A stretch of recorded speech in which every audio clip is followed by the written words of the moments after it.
नमस्ते। ये वीडियो मैं सबको अवेयरनेस पहुंचाने के लिए बना रहा हूँ। प्लीज़ आप ध्यान से इस वीडियो को एंड तक सुनिए और ध्यान से देखिए। सबसे पहले तो बहुत सारी लोगों की क्वेरीज ये आ रही हैं कि हमारा वोटर आईडी है, किसी स्टेट में है जैसे दिल्ली, मुंबई, लाइक महाराष्ट्र, किसी अलग तमिलनाडु, वहाँ रजिस्टर हुआ था 10 साल पहले या 20 साल पहले, 25 साल पहले, या जब 18 साल के आप हुए थे तब बना था। लेकिन अब ये नहीं पता, आपने वो वोटर आईडी कार्ड भी घुमा दिया है और आपके को ये नहीं पता कि अब वो वैलिड है या नहीं है। तो लोग सबसे पहले क्या करते हैं, सबसे पहले फटाफट से फॉर्म नंबर 6 भर देते हैं जहाँ पे भी वो रहते हैं। वो ये सोचते हैं कि पुराना जो वोटर आईडी कार्ड है वो 20 साल पुराना है तो वो वैलिड ही नहीं होगा ऐसे। बट बिना आप इलेक्शन कमीशन का जो डेटाबेस है इलेक्टोरल रोल का, उसको सर्च करे, फॉर्म नंबर 6 मत भरिए। उसको सर्च करना बहुत जरूरी है। अगर आपका नाम ऑलरेडी लिस्ट में है, आपको बस वो करंट एड्रेस पे उसको ट्रांसफर करना है, शिफ्टिंग ऑफ रेजिडेंस। क्योंकि हम इसलिए ऐसा बोल रहे हैं क्योंकि फॉर्म नंबर 6 का आप लास्ट सेक्शन का डिस्क्लेमर शायद ध्यान से पढ़ते नहीं है कि एक इंसान के पास 2 वोटर आईडी कार्ड नंबर होना एक ऑफेंस है एक्ट के अंडर, इलेक्शन कमीशन के हिसाब से। तो आप वो डिस्क्लेमर को ये कर रहे हैं कि हाँ मेरे पास नहीं है और मैं भर रहा हूँ। लेकिन अगर आपका डेटाबेस में नाम डिलीटेड है, ओनली इन सच केसेस आप फॉर्म नंबर 6 फ्रेश एप्लीकेशन को अप्लाई करिए। क्योंकि एक इंसान के पास 2 active card, voter ID card number, unique voter ID card, unique numbers होना सही नहीं है, it's not legal. So please, इसलिए ये वीडियो मैं बना रहा हूँ सबको समझाने के लिए कि अगर आप कहीं पे भी रजिस्टर्ड है इंडिया में और आपका डेटाबेस में नाम अगर आ रहा है तो आप नया फॉर्म नहीं भरेंगे, आप फॉर्म नंबर 8 से उसको ट्रांसफर करेंगे अपनी नई लोकेशन पे जहां आप रहते हैं। ठीक है, आप प्लीज नया फॉर्म मत भरिए, ये लीगल वे नहीं है। ये मैं आपको सही से अवेयर कर रहा हूँ। ठीक है, और अब मैं आगे बताता हूँ नाम कैसे सर्च करते हैं। कि आपको वोटर आईडी कार्ड नंबर आपने घुमा दिया, आपको कुछ नहीं पता, बट आपको नाम सर्च करना है। तो कैसे सर्च करेंगे, उसका एक तरीका है। इलेक्शन कमीशन की वेबसाइट है इलेक्टोरल सर्च ECI gov.in, इस पे आप जाइए, या फिर मोबाइल ऐप डाउनलोड कर लीजिए इलेक्शन कमीशन का, वोटर हेल्पलाइन ऐप। इन दोनों में से कोई भी ऑप्शन पे आप यूज कर सकते हैं अपना नाम सर्च करने के लिए, अपना पुराना voter ID card number search करने के लिए। ठीक है, चेक करने के लिए उसकी वैलिडिटी, वो कहाँ रजिस्टर्ड है या वो नाम डिलीट हो चुका है, वो है भी या नहीं है, उसको चेक करने के लिए ये दोनों में से कोई भी ऑप्शन चेक करके, यूज करके आप चेक करिए, तभी कोई फॉर्म भरिए। चाहे वो फॉर्म नंबर 6 है, 8 है, इसको बिना चेक करे फॉर्म्स पे आपको जाना ही नहीं है। प्लीज ये गलती आप मत करिए, क्योंकि मैं आपको लीगल वे बताऊंगा, एथिकल वे बताऊंगा। मैं कोई ऐसा वे नहीं बताऊंगा जो सिंपल शॉर्टकट है, सीधा फॉर्म नंबर 6 भर दो। क्योंकि आधार कार्ड लिंक हो रहा है हर चीज में और आधार कार्ड नंबर आपका लिंक होता है, तो इसलिए प्लीज आप सही तरीके को ही यूज करिए। अब नेक्स्ट बताता हूं मैं आपको सर्च कैसे करना है। सर्च करने की बहुत ट्रिक्स हैं। सबसे पहले जब आप इलेक्टोरल सर्च पे जाएंगे तो वहां पे सर्च करने के 3 तरीके होंगे। Search by name, search by APIC number, search by mobile number. ठीक है, अब ये 3 तरीके आप यूज कर सकते हैं। जिन्होंने वोटर आईडी कार्ड घुमा दिया है और उनको बिल्कुल याद तक नहीं है कि वोटर आईडी कार्ड नंबर क्या होगा या ये सब होगा, उस केस में आप अपना नाम सर्च करेंगे, नाम से अपने सर्च करेंगे नाम, फर्स्ट स्टेप से जो होगा आपका। आप उस केस में सिर्फ मैंडेटरी फील्ड्स को फिल करेंगे, सारी फील्ड्स आपको नहीं फिल करनी। फर्स्ट नेम अपना फिल करेंगे, जो भी वो आपको ये थोड़ा रिकॉल करना होगा, ध्यान लगाना होगा कि आपका जब वोटर आईडी कार्ड बना था तो उसमें क्या स्पेलिंग थी।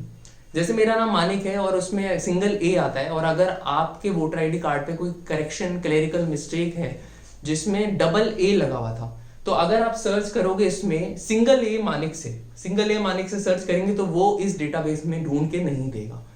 अगर आप उसको डबल A मानिक से करेंगे तो शायद वो आपको मिल जाएगा, क्योंकि वो डेटाबेस से मैच होता है। तो इसलिए आपको पहले तो ये देखना होगा कि वो स्पेलिंग क्या थी उस टाइम आपके वोटर आईडी कार्ड पे, उसके हिसाब से ही सर्च करिए। ठीक है, सो मैं आपको बताता हूँ मुझे कैसे सर्च करना है। अगर मेरा नाम जैसे मानिक मल्होत्रा है, तो मुझे पूरा नाम नहीं लिखना, मुझे सिर्फ अपना मैंडेटरी फील्ड फर्स्ट नेम लिखना है, which is Manik, MANIK, first name में डालेंगे। उसके बाद अपना रिलेटिव नेम जो कि मैंडेटरी फील्ड है, सिर्फ उसका फर्स्ट नेम लिखेंगे, जो कि हो सकता है आपका फादर नेम ही होगा, क्योंकि उसका मैं रीजन बताता हूं। जब वोटर आईडी कार्ड जब बनते हैं तो 18 साल के होते ही बनते हैं, और वो हमारे माता पिता पेरेंट्स बनवा देते हैं। तो उस टाइम ज्यादातर ये होता था कि फादर्स नेम लिखवाया जाता था, तो फादर्स नेम ज्यादातर मेंशन्ड है वोटर आईडी कार्ड नंबर्स पे, वोटर आईडीज पे। और हम क्या करते हैं, जब 20 साल बाद हम उसको ढूंढ रहे हैं, हम सबकी जैसे शादी हो गई है, तो हम ये सोचते हैं हमारा हस्बैंड नेम लिखा होगा या स्पाउस नेम लिखा होगा, और हम सर्च करते हैं सर्च में रिलेटिव नेम वाली फील्ड में फर्स्ट नेम में अपना हस्बैंड या स्पाउस नेम डाल देते हैं, और वहीं पे गलती हो जाती है। तो इसलिए हमें कोशिश ये करनी है, हमें इस रिलेटिव वाली फील्ड के अंदर फर्स्ट नेम में अपने फादर का भी फर्स्ट नेम डाल के ट्राई करिए, अपने हस्बैंड का, वाइफ का और स्पाउस का जो भी है वो भी फर्स्ट नेम डाल के ट्राई करिए, ठीक है। और एक चीज और है, मैं आपको फर्स्ट नेम पे क्यों मैं इतना एम्फसाइज कर रहा हूं, क्योंकि हमारी शादी के बाद नेम्स भी चेंज हो जाते हैं जो लेडीज हैं, तो इसलिए वो कई बार ये भी मिस आउट कर देती थी कि हमें पुराना लगाना था। तो इसलिए आप फर्स्ट नेम अपना यूज करिए, ठीक है। जैसे मैं अपना यहाँ मानिक लिखूंगा और मैं अपने फादर का फर्स्ट नेम यहाँ पे डालूंगा, ठीक है। सपोज करिए राकेश है, तो वो फादर का नेम यहाँ पे फर्स्ट नेम आ जाएगा राकेश। एंड देन आपको यहाँ एज कॉलम में आपको DOB नहीं डालनी, आपको पहले ये देखना है कि मोस्टली क्या है, कई बार होता है डेट में भी करेक्शन एरर्स होती हैं, तो आप अपनी करंट एज डालिए, जो भी आपकी आज की डेट में जो करंट एज है वो आप फिल करेंगे। अगर आपको ये लगता है कि आपके वोटर आईडी कार्ड में गलत एज थी, अगर आपको याद आ रहा है कि उसमें गलत एज लिखी थी या कुछ भी था, तो उस हिसाब से आप यहाँ पे डाल के ट्राई करिए, ठीक है। देन आता है आपका लास्ट, सिलेक्ट करनी होती है हमें स्टेट को सिलेक्ट करिए, वो स्टेट जहां पे आप रजिस्टर हुए थे, वो आपका गांव हो सकता है, विलेज हो सकता है, कोई भी टाउन हो सकता है, या जहां आपने लास्ट टाइम वोट करा था वो वाली स्टेट को सिलेक्ट करिए, या आपको जो भी याद आ रहा है, मतलब कि कहाँ पे मैंने वोट करा था या कहाँ रजिस्टर करा था, कहाँ मैंने शिफ्ट करा था, क्योंकि बहुत सारे केसेस ऐसे होते हैं कि लोग जॉब की वजह से 2-3 बार अपने ही वोटर आईडी कार्ड को शिफ्ट करते हैं। तो आप अपने वो स्टेट्स को डाल के ट्राई करिए, आपको यहाँ पे मिल जाएगा, आपको नाम मिल जाएगा। फिर से मैं बता रहा हूं, मैंडेटरी फील्ड्स को ही यूज करके सर्च करिए, अपना जो सरनेम, लास्ट नेम और ये सब चीजों को मत करिए। हो सकता है तो अगर आपका मिडिल नेम है तो वो भी फर्स्ट नेम वाले, मिडिल नेम अगर है आपका तो मिडिल नेम को भी सिर्फ अपने फर्स्ट वाले में डाल के भी सर्च कर सकते हैं, वो भी आप ट्राई कर सकते हैं, थोड़ा सा आपको ट्राई करना होगा, मिल जाएगा। अब मैं उस केस में आता हूं जिसमें आपके पास वोटर आईडी है या वोटर आईडी कार्ड का फोटो है, तो उस पर एक नंबर लिखा होता है, उस नंबर को सर्च करिए, उस नंबर को यहां पे सर्च करिए, सर्च बाय EPIC नंबर, ये आपका सेकंड स्टेप है। तो EPIC नंबर से आप सर्च करेंगे। EPIC नंबर बहुत टाइप के हैं, कुछ स्टेट्स में स्लैश लगाया हुआ है, तो आप स्लैश लगा के सर्च करिए, स्लैश बिना लगा के भी सर्च कर सकते हैं, और कुछ स्टेट्स में सिर्फ नंबर लिखा है, ऐसे ABC 1 2 3 4 5 6 ऐसे करके कुछ नंबर है, फर्स्ट 3 अल्फाबेट्स हैं, बाकी सारा नंबर है। मेक श्योर फर्स्ट 3 अल्फाबेट्स हैं, बाकी सारा नंबर है, ठीक है। और O और 0 में भी गलती ना करें, कुछ O है या 0 है उसका भी ध्यान रखें, कई बार वो भी लोग गलती करते हैं। तो सर्च बाय EPIC करें, और EPIC क्या है, बहुत लोगों का डाउट है, इलेक्टर photo ID card number, which is voter ID card number. वो आपके फोटो, जो वोटर आईडी कार्ड है उसके फोटो के ऊपर होगा या अगल बगल में ऊपर नीचे यूनिक नंबर होगा, उसको बोलते हैं एपिक नंबर, EPIC नंबर या वोटर आईडी कार्ड नंबर। उससे सर्च करके देखिए, आपको नाम मिल जाएगा, ठीक है। देन थर्ड स्टेप आता है मोबाइल नंबर। मोबाइल नंबर वाला जो ये है, ये नया इंट्रोड्यूस हुआ है, ये मोस्टली उस केसेस में चलेगा अगर आपका वोटर आईडी कार्ड नंबर किसी मोबाइल से लिंक्ड है, तो उस केस में ये वाला ऑप्शन चलेगा। लेकिन ज्यादातर केसेस में ये वाला ऑप्शन पुराने वोटर आईडी कार्ड नंबर में वर्क नहीं करता, बट आप अपना ट्राई करिए, आप अपने मोबाइल नंबर, फैमिली के नंबर, पापा मम्मी का नंबर ट्राई करके देखिए, क्योंकि कई बार पापा मम्मी नंबर अपना डलवा देते हैं बच्चों का फॉर्म भरने के लिए, तो आप वो भी ट्राई करके देखिए, हो सकता है ये भी चल जाए, ठीक है। ये लास्ट केस है, इसकी प्रोबेबिलिटी कम है इसमें मिलने की, बट करिए ट्राई। अब मैं आपको बताता हूं, इन 3 स्टेप्स में अगर आपको किसी एक में भी आपको मिल गया, ठीक है, अगर आपको या ये किसी में भी आपको नीचे डेटाबेस में एंट्री में नाम आ गया, तो आपका voter ID card number valid है, आप उस पर्टिकुलर पोलिंग बूथ पे जाके आज भी वोट कर सकते हैं, आपका नाम वैलिड है। वो उसमें नीचे ऐसे लिखा होता है कि कौन सा पोलिंग बूथ है, कौन सा पार्ट नंबर है, कौन सा सीरियल नंबर है, वो सब मेंशन्ड होता है। तो आपका वोटर आईडी कार्ड वो वैलिड है, उसमें सब डिटेल्स होंगी। उसमें एक लास्ट में एक छोटा सा पर्ची भी निकल जाता है, वोटिंग स्लिप भी निकल जाता है। तो आपका voter ID card number valid है।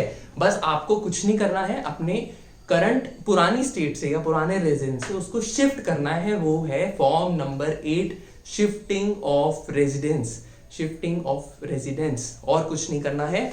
और एक चीज और ध्यान रखिए, जब आप पुराने अपने नेटिव प्लेस से, होम टाउन से उसको करंट स्टेट में या करंट प्लेस में शिफ्ट करेंगे तो उसमें और कोई एडिट्स नहीं हो सकते, आपके नाम के करेक्शन नहीं हो सकते।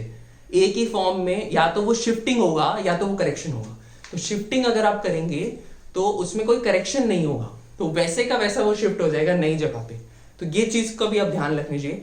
तो मैं ये रेकमेंड करूंगा, आप पहले उसको शिफ्ट करा लीजिए, फिर उसको करेक्शन करा लीजिए, या फिर उसको करेक्ट करके फिर शिफ्ट करा सकते हैं। लेकिन हमारे पास अभी आज की डेट में, आज की टाइम में 2024 का जो इलेक्शंस आ रहे हैं उसके लिए टाइम बहुत कम बचा है। तो 2 एप्लीकेशन एक साथ प्रोसेस तो नहीं होती है। तो आपको पहले एक एप्लीकेशन फिल करनी है, फिर वो एक्सेप्ट होगी, फिर एक्सेप्ट होने का फिर से आप फॉर्म नंबर 8 भरोगे, फिर करेक्शन करोगे। तो इसलिए ऐसा नहीं है। तो आपको मैं मेक श्योर करता हूं कि आप एक काम करिए, आप सिर्फ शिफ्टिंग का फॉर्म भरिए और अपनी करंट स्टेट में शिफ्ट कर लीजिए। अब मैं बताता हूं क्यों। क्योंकि आपका नेम के करेक्शन से इतना कोई मैटर नहीं करता है। अगर ए और बी थोड़ा ऊपर नीचे है, सिद्धार्थ में लास्ट में एच नहीं है, सिर्फ टी है, या मानिक में डबल ए है या ए नहीं है, तो ऐसे केसेस में कोई वोटिंग राइट आपको ऐसे मना नहीं कर देगा। क्योंकि आप साथ में कोई अपना वैलिड आईडी प्रूफ कोई भी लेके जाएंगे, उसमें फोटो होगी, आपकी फोटो होगी, वोटर आईडी कार्ड के अंदर फोटो होती है, उससे वेरिफिकेशन कर लेते हैं। जो इंचार्ज होते हैं पोलिंग बूथ पे, वो वेरिफिकेशन कर लेते हैं, आपका एज भी देख लेते हैं, या फिर आपका रिलेटिव नेम या जो भी है उससे वो वेरीफाई कर लेते हैं। और वो ऐसे एक क्लरिकल मिस्टेक में ऊपर नीचे से, ज्यादा क्लरिकल मिस्टेक अगर होता है तो अलग बात है, बट अगर थोड़ा बहुत होता है तो उनको समझ आता है। सबको पता है कि शादी के बाद सरनेम्स और मिडिल नेम्स कई बार चेंज हो जाते हैं। वो बूथ में जो ऑफिशियल्स होते हैं उनको भी पता है। तो अगर आपके डॉक्यूमेंट्स में आपके हस्बैंड का नाम है, वो सब है, तो आपको आई डोंट थिंक सो कोई आपको वोटिंग करने से रोकेगा। तो इसलिए मैं सबको यही कहता हूँ, फॉर्म नंबर 8 को प्लीज भरिए। पुराने जो डेटाबेस से आता है उसको उसी इंफॉर्मेशन को यूज करके form number 8 shifting of residence से आप फिल करके करिए। और फॉर्म नंबर 8 को कैसे भरना है उसके मैंने वीडियोस बना रखे हैं, तो वो मैं लिंक में डाल दूंगा। बाकी आप यूट्यूब चैनल पे भी वो ढूंढ सकते हैं। Okay, thank you so much.